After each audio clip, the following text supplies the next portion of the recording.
Salut, j'espère que tu vas bien. Aujourd'hui, je vais te faire une vidéo un peu spéciale où je vais te parler de mon rapport au manga, mais aussi de mon rapport aux études et comment ces deux thèmes se sont mutuellement influencés au cours de ma vie.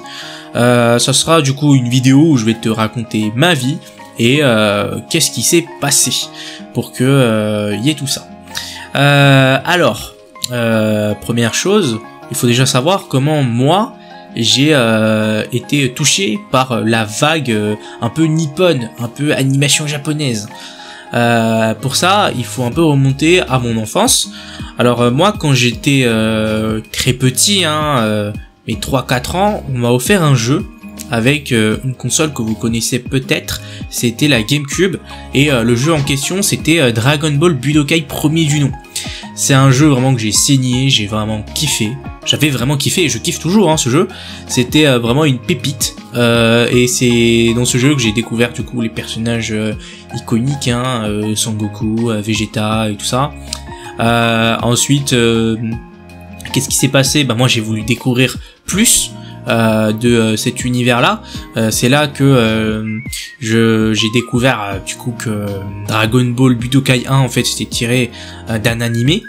Bon, à ce moment-là, je savais pas que c'était un manga, tu vois, mais je savais que il y avait un animé.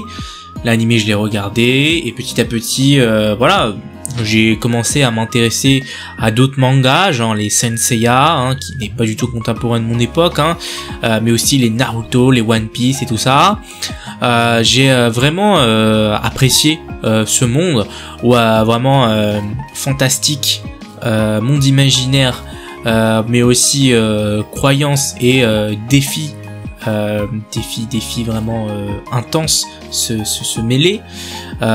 J'aimais aussi tous ces thèmes assez philosophiques sur la vie qui étaient abordés, comme l'amitié, l'amour, la tristesse, etc. Avec des histoires de trahison, des histoires de famille. Non, vraiment, moi, c'était un monde qui me parlait beaucoup. Contrairement aux films ou aux séries, bah moi j'ai vraiment été immergé par l'animation japonaise pour tout ce que ça représente. C'est vraiment s'immerger dans un monde qui n'est pas le mien, mais toutefois avec des thèmes qui sont assez universels, qui se rapprochent beaucoup du nôtre. Bon, ça c'est normal, tu me diras, mais voilà. Donc moi c'était mon média préféré, les animés, les animés japonais, mais aussi les mangas. Mais en tout cas, tout ce qui est dépassement de soi et tout ça, j'ai vraiment kiffé. Et d'ailleurs, en parlant de dépassement de soi, on va repartir sur les études. Alors, maintenant que je t'ai raconté ma petite histoire, il faut que je te raconte un peu mon parcours scolaire. Vite fait, dans les très grandes lignes. Moi, si tu veux, au collège et lycée, sous l'influence de mes parents qui étaient assez stricts au niveau études, moi j'ai voulu travailler. Et j'ai voulu travailler, mais bien évidemment ça ne suffisait pas. Donc moi je suis quelqu'un qui marche au feeling, et le feeling m'était donné par tout ce qui est les OST, tout ce qui est les scènes marquantes dans les animés, tout ce qui est scènes des rivalités et tout ça. Donc moi ce que je faisais c'était j'essayais de me dépasser, j'essayais d'imiter les personnages que moi j'admirais dans les animés et tout ça. Par exemple, je vais te prendre un exemple iconique, Naruto du coup, qui était un cancre, qui n'avait rien pour lui et qui petit à petit s'est élevé au-dessus de la masse. Bon, ok, à la fin c'est un peu parti en noisette avec ces histoires de réincarnation et tout ça, mais Naruto à la base c'était un gars qui partait de rien et qui avait tout, quoi. Et moi j'étais vraiment inspiré par Naruto et tout ça. Ensuite je suis il y avait aussi des histoires de rivalité propres à plein de shonen. Par exemple, moi une histoire de rivalité du coup qui m'a vraiment marqué, c'était dans Hikaru no Go entre du coup les deux protagonistes qui étaient vraiment marquants. Et moi j'avais j'ai vraiment adhéré, et c'est quelque chose d'ailleurs qui m'a suivi parce que il y avait des personnes que j'ai rencontrées dans mon collège ou mon lycée, mais surtout au lycée, qui avaient aussi cette figure de rivalité, quoi. Et moi, si tu veux, moi ça me boostait, ça me donnait vraiment envie de me dépasser, d'avoir de meilleures notes, etc., etc. Donc on va dire que ça m'a influencé, on va dire positivement de ce côté-là. Alors bien évidemment, quand je dis rivalité, c'est pas faire le mec, c'est pas prendre les gens de haut, mais c'est vraiment de la rivalité pure, comme la rivalité, j'en sais rien moi, Goku Vegeta ou Naruto Sasuke. Bon, même si Naruto Sasuke c'est un peu un autre délire, mais tu m'as compris. Donc voilà, moi globalement c'était ça. Ensuite, à un moment donné, arrivé vers fin première, début terminale, crise d'adolescence oblige, j'ai un peu arrêté de bosser. D'ailleurs, ça m'a porté pas mal de préjudice par la suite. Et on va dire qu'à un moment donné, bon, je mets plein de détails. Là, on arrive du coup au niveau post-bac. J'étais vraiment au fond du trou. Vraiment, j'étais vraiment au fond du trou. Je me suis dit que vas-y, j'allais peut-être arrêter les études. Mais là, il y a eu une illumination. Cette illumination, c'était un peu du hasard. C'était moi qui scrollais sur YouTube et qui était tombé sur un extrait d'une scène de Black Clover où justement Asta, le personnage principal, il prenait sa grosse épée là et il pourfendait le démon du coup qu'il affrontait en deux. Je sais plus comment il s'appelle. Il me semble qu'il s'appelle Satan, un truc comme ça. Le démon. Et vraiment, c'était vraiment, moi j'ai envie de te dire, incroyable. Parce qu'en même temps qu'il pourfendait le démon, on voyait un peu tout son parcours à Asta. Il est parti de rien, et à la fin, voilà quoi, il s'est tenu au sommet du monde magique, en tuant un démon super balèze en fait, l'une des entités les plus puissantes de l'univers de Black Clover, il me semble, à cette époque-là. Voilà, moi ça m'avait, avec la musique, tout ce qui s'y dégageait, tout ça m'a vraiment boosté.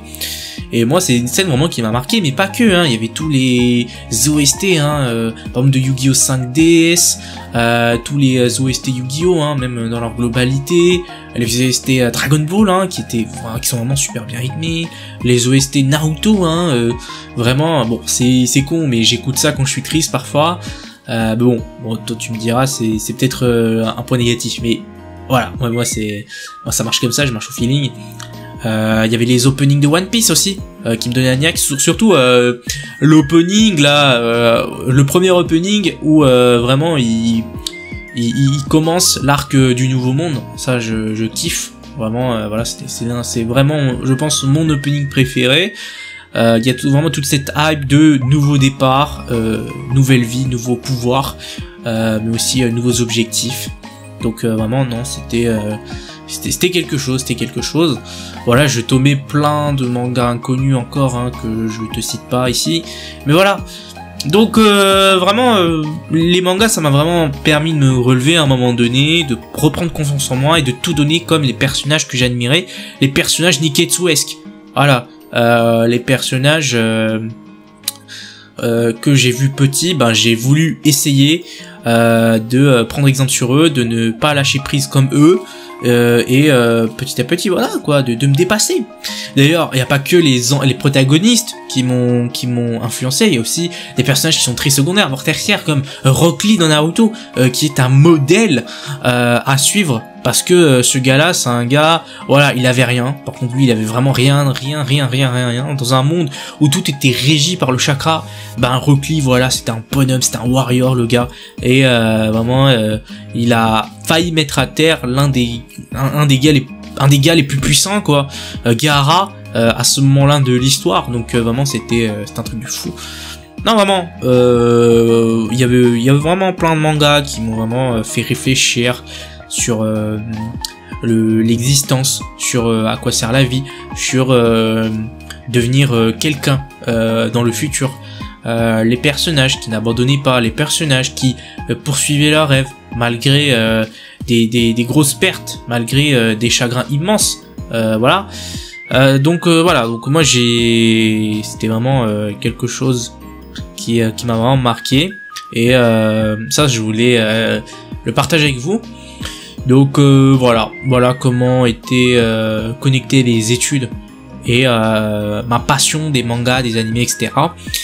Donc voilà, donc là j'ai vraiment été assez comment dire, assez abstrait en vrai, hein, quelque part. Je suis pas allé dans les détails, mais si tu veux des choses plus détaillées sur peut-être d'autres aspects un peu otaku, j'aime pas employer ce terme parce que ça veut vraiment dire autre chose, mais bon on se comprend, bah dis-le moi dans les commentaires, je te raconterai peut-être des histoires assez marrantes, voilà.